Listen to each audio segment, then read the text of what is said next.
কল্পনা করুন, আপনি দাঁড়িয়ে আছেন এক টেরাকোটা শিল্পের মহাকাব্যিক শৈলীতে, যেখানে প্রতিটি ইটের ফাঁকে লুকিয়ে আছে প্রাচীন কিংবদন্তি এবং সাধারণ মানুষের জীবন কাহিনী। স্বাগতম কান্তজিউ মন্দিরে। বাংলাদেশের উত্তরাঞ্চলের জেলা দিনাজপুরের কাহারোল থানায় কান্তনগর গ্রামে অবস্থিত এই কান্তজিউ মন্দির। এটির পাশ দিয়ে ঢেপা নদী বয়ে চলেছে।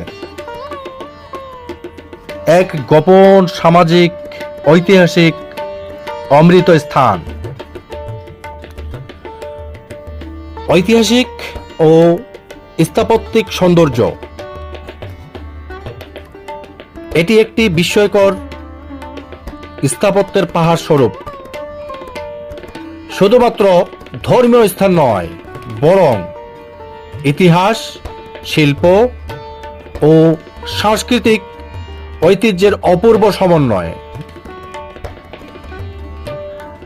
1800 শতকের জমিদার মহারাজা প্রাণনাথ এর তত্ত্বাবধানে নির্মাণ কাজ শুরু হয় এই মন্দিরের, এবং পরে তার পোষ্যপুত্র রাজা রামনাথ 1722 সালে তা সম্পন্ন করেন। টেরাকোটার অসংখ্য প্যানেল দিয়ে আবৃত এই মন্দিরটি নবরত্ন অর্থাৎ 9টি শিখরের শৈলীতে তৈরি হয়েছিল, যা 1897 সালের ভূমিকম্পে ধ্বংস হয়ে যায়, আংশিক ধ্বংস হয়ে যায়। টেরাকোটা কারুকাজের মহাময় কাহিনী। মন্দিরের দেয়ালে 3 তলার ভিতরে এবং বাইরে থেকে উপরে ওঠা বিশাল টেরাকোটার 68 ভাবে সাজানো। হিন্দু মহাকাব্য, কৃষ্ণের কাহিনী এবং 1800 শতকের সামাজিক দৃশ্যাবলী একসাথে একে রাখা হয়েছে এখানে।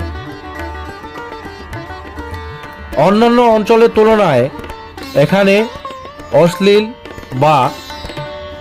অশ্লীলময় দৃশ্যাবলী অনুপস্থিত, ফলে শিল্পকর্মটি একটু সংযমে মিশে আছে, যা মাধুর্য